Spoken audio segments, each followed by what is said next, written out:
तैयार जी। बिस्मिल्लाहिर्रहमानिर्रहीम। मैं पहले तो शुक्रगुजार हूँ आप सबका कि आप पिछले 2 घंटे से कम इंतज़ार कर रहे होंगे। मुझे बुलाया था नैब ने आज एक इंक्वायरी के सिलसिले में अपना बयान रिकॉर्ड कराने के लिए। ये इंक्वायरी थी साल 2014-15 में। हमने सिंध में जो हमारी म्यूनसिपैलिटीज़ हैं और टाउन कमेटीज़, उसमें एक स्कीम अप्रूव की थी सोलर लाइट्स लगाने की। उसकी इंक्वायरी थी और मैं उस वक्त सूबे का वज़ीर ख़जाना था। तो मुझे उस स्कीम की अप्रूवल प्रोसेस के बारे में जो वजाहत होनी चाहिए थी, उस सिलसिले में बुलाया था। जो उनके सवालात थे उनके जवाब दिए। उनके सवालात बेसिकली उनको बताया कि सवाल प्राइमरीली ये था कि उस साल ये स्कीम थी नहीं, आपने बाद में बजट में लाए और इसकी आउटसाइड बजट फाइनेंसिंग अप्रूव की चीफ मिनिस्टर साहब ने उस वक्त, और आपने उनको सजेस्ट किया फाइनेंस मिनिस्टर के हैसियत से।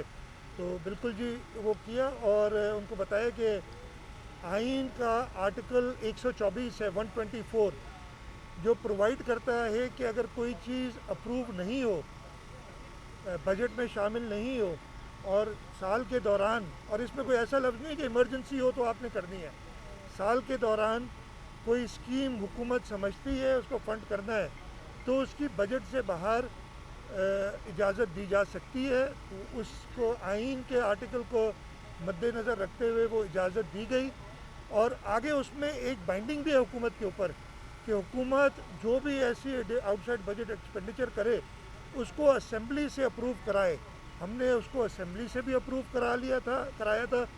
तो सारे जो कानूनी और आइनी नुकात थे वो हमने पूरे किए। मेरा रोल इस हद तक था और मैंने इस हद तक नैब के सवालात के जवाब दिए और कोशिश की है कि जो आइनी हकीकत है उनसे उनको आगाह करें। सवालनामा जो है वो दिया गया है और एक सवाल और भी ले लें कि पिछले हफ्ते की कश्मीर से आज ये खबर आ रही है कि वहाँ पे जो है ये मवेशी मंडी लगी है जिसमें की बहुत ज़्यादा खिलाफवर्जी हो रही है और लोग जो है वो कट रहे हैं। सबसे पहले सवालनामे की आपने बात की। सवालनामा मुझे अभी दिया नहीं है, लेकिन मुझे कहा है कि हम सवालनामा भेजेंगे आपको, तो वो आ जाएगा तो मैं जवाब दे दूँगा। वो दे रहे थे सवालनामा, लेकिन उसमें शायद उन्होंने कुछ चेंज करनी थी तो उन्होंने कहा हम आपको भेज देंगे। मैंने कहा जी बिल्कुल। मैं दूसरा सवाल जो आपने किया, ये मेरा ख्याल है वो ज़्यादा ज़रूरी है। ये चीज़ें तो होती रहेंगी। इस वक्त जो वबा से पूरी दुनिया और हमारा मुल्क मुब्तला है, जिसमें जिस आजमाइश से, मेरा पर्सनल ख्याल, और ये मैंने नैब के अमलदारों को जो उन्होंने कहा था, ये ज़रूर मैंने कहा था कि जी आपका बड़ा दिल गुर्दा है कि ऐसे वक्त में भी आप अपना काम कर रहे हैं। हम सारी चीज़ें छोड़ के इस वबा में अपनी लोगों की ज़िंदगी बचाने की कोशिश कर रहे हैं। ज़िंदगी मौत अल्लाह ताला के हाथ में। आपने बताया मवेशी मंडी का, ना सिर्फ यहाँ बल्कि कई जगहों पे SOPs फॉलो नहीं हो रही, और मैं उसका जो इल्ज़ाम लोगों को नहीं दूंगा। मैं ख़त्म कर लूँ। मैं लोगों को इसलिए नहीं दूंगा कि जिस तरीके के मिक्स्ड मैसेजेस गए इस वबा के बारे में, यार आप हैं या मैं हूँ, मुझे अगर एक शख्स कहता है ये बहुत ख़तरनाक है अपने आप को बचाओ, और दूसरा कहता है कि यार ये फ्लू है कुछ नहीं होगा तुम बच जाओगे, ज़ुकाम होगा बुखार होगा तुम बच जाओगे। और मुझे पता है इकोनॉमिक डिफ़िकल्टीज़ हैं, लोगों को अपनी करनी है, लेकिन जान से बड़ी चीज़ तो कोई नहीं है। हमारे जो गरीब लोग हैं जिनके लिए हम सो कॉल्ड बड़े परेशान हैं, होना भी चाहिए, अच्छी बात है परेशान होना, लेकिन उस गरीब के घर में जो एक कमाने वाला है, अगर वो दिहाड़ीदार है, वो 1000 रुपया रोज़ाना या 500 रुपया रोज़ाना लेके आता है और अपने बच्चों का पेट पालता है। अगर इस वबा की वजह से उस 500 रुपये वाले की डेथ हो जाए तो उन बच्चों को सारी ज़िंदगी, वो दिहाड़ीदार तो सारी ज़िंदगी के लिए उनकी गई ना, और एक प्यारे की मौत से जो अर्ज होता है। तो ये जो आपने कहा ये SOPs फॉलो नहीं करना, मेरी ये डिमांड है कि एक यूनिफाइड मैसेज जाए कि ये वबा जानलेवा है। आपने ख्याल, मैं तो इधर भी बड़ा डर के मैंने आप लोगों से भी रिक्वेस्ट की कि मैं कराची से आया हूँ, कराची में बहुत ज़्यादा है वबा, लेकिन शायद आपको हो सकता है पता हो, मैं आपको बताऊँ इस्लामाबाद में कराची से ज़्यादा फैली हुई है वबा। पर कैपिटा डेथ्स और पर कैपिटा इन्फेक्शन इस्लामाबाद में कराची से डबल हैं।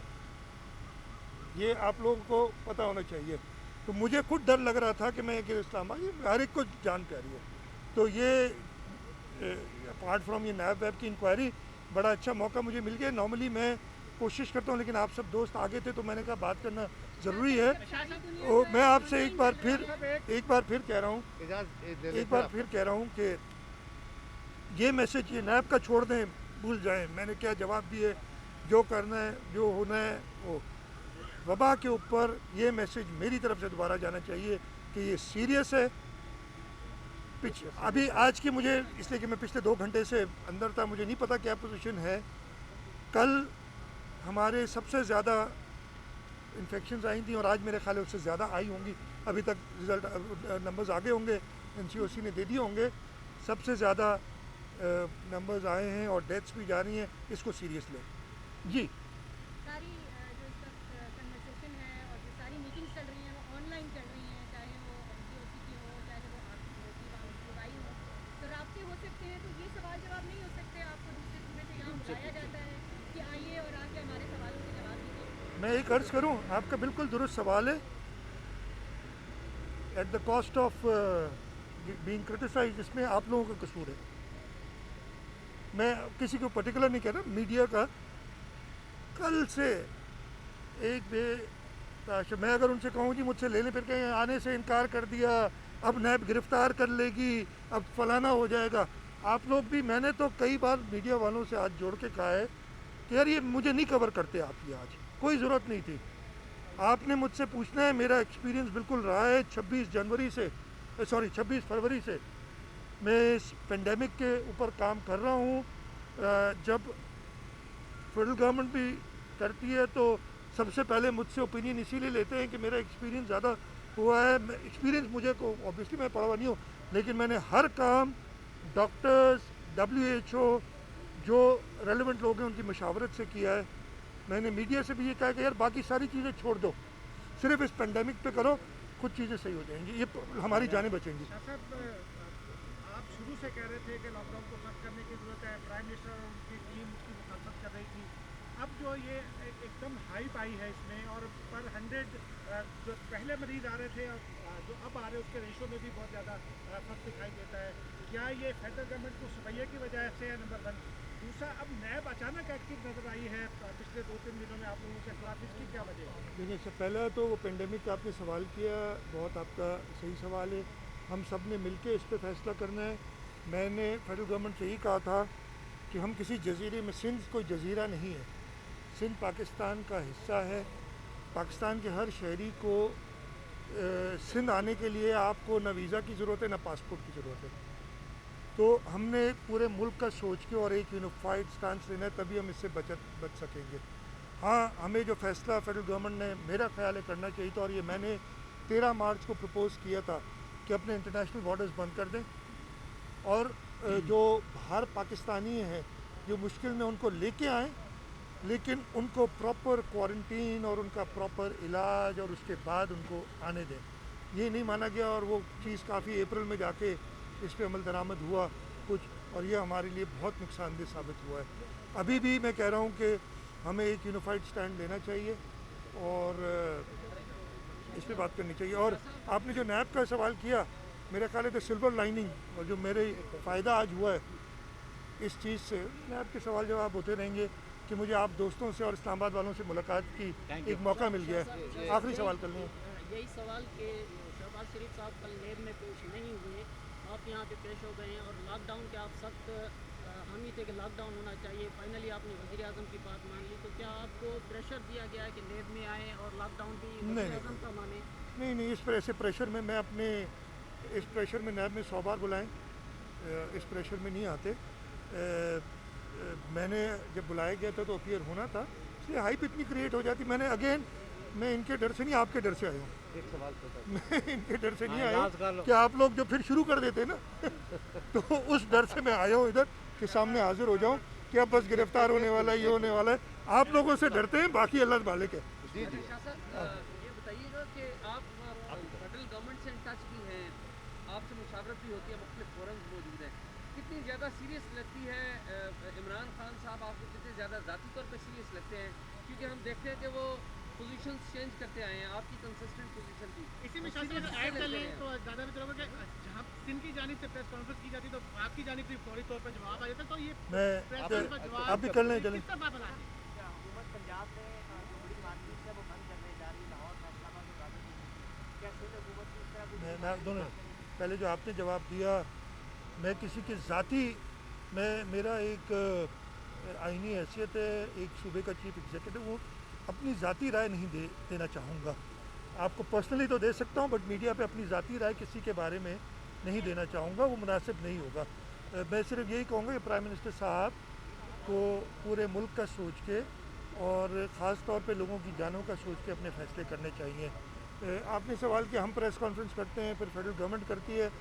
मेरी जो भी प्रेस कॉन्फ्रेंसेस हैं, मुझे रिकॉर्ड निकाल के देख लें, जब भी एनसीसी हुई है और उसमें अगर कोई गलत मैसेज गया है तो मैंने उसको दुरुस्त करने के लिए प्रेस कॉन्फ्रेंस की है। अगर एक प्रेस कॉन्फ्रेंस मुझे मेरा एक जुमला बता दें कि मैंने फेडरल गवर्नमेंट को क्रिटिसाइज़ किया है या जो फैसला है उसके ख़िलाफ़ किया हूँ, तो मैं ज़िम्मेदार हूँ। फेडरल गवर्नमेंट के जो वज़रा कराची में आके करते रहे और बाकी चीज़ें हैं वो आप उनसे जवाब लें, मैं नहीं बनना चाहता। आपने जो कहा, सवाल किया, डेफिनेटली हम मॉनिटर कर रहे हैं और जो ज़रूरत पड़ी, अनफॉर्चुनेटली हमारे पास कुछ बंदिशें हो गई थी। एनसीसी में एक फ़ैसला हुआ था, सूबों ने उस फैसले के ख़िलाफ़ गए और उन्होंने कुछ मार्केटें और शॉपिंग प्लाजास खोले। सुप्रीम कोर्ट में हमसे फिर कहा कि जी बाकी सूबे खोल रहे हैं तो आप क्यों नहीं खोल रहे। हमने उन्हें बताया एनसीसी में ये फ़ैसला हुआ है कि नहीं खोलना है, हमें सुप्रीम कोर्ट ने हुक्म किया आपने खोलना है। सुप्रीम कोर्ट के हुक्म की तामील हमारी ड्यूटी है। हम दोबारा जो भी लोगों की हेल्थ के हवाले से जो फैसले करने करें। सीरियसनेस के हवाले से कहूँगा this is your second question now यार। कि आवाम जो है वो ये उनका ये तासुर है कि शायद हर जो फौत हो रहा है इस वक्त शख्स उसको कोरोना में डाल देते हैं। ये एक बहुत ज़्यादा मैं आपको एक बात बताऊं, नहीं अच्छा आपने सवाल किया, आपको एक सवाल बताऊं। सिंध के हद तक और पूरे पाकिस्तान में ही होगा, मैं मुझे दूसरों को पता नहीं, मैं आई एम श्योर ये होगा, आई एम वेरी श्योर कि यही हो रहा है। एक शख्स जब तक उसका पॉजिटिव टेस्ट नहीं होता उसको हम अगर डेथ अदरवाइज़ हो, कई डेथ्स ऐसी हुई हैं जो अचानक हुई हैं, बुखार ज़ुकाम, और लेकिन उसका अगर पॉजिटिव टेस्ट नहीं हुआ है, पीसीआर टेस्ट, तो उसको हम कोविड डिक्लेयर नहीं करते। ये मैं आपको हल्फिया कहूँ कहें लिख के दूँ, एक एक शख्स जिसकी डेथ हुई है सिंध में ख़ास तौर पे, बाकी में भी होगा, ख़ास तौर पे अगर आप लोगों में से कोई चाहेगा किसी के बारे में आपको शक है तो आप मुझे कहिएगा, उस वो कॉन्फिडेंशियल इन्फॉर्मेशन होती है, उसका पॉजिटिव रिजल्ट आपको देंगे। एक भी नहीं है ऐसा, और ये जो लोग कहते हैं वो गलत बात है। स्टील मिल पर एक सवाल है, स्टील मिल और शिबली फराज 10,000 साहब कह रहे लोगों हैं को कि निकाला जा रहा है और शिबली फराज कहते हैं कि आप लोग सियासत कर रहे हैं। यहाँ एक बात करते हैं कराची जाके दूसरी बात करते हैं। ये सवाल आप उनसे पूछ लें जिन्होंने स्टील मिल में खड़े होकर कहा था।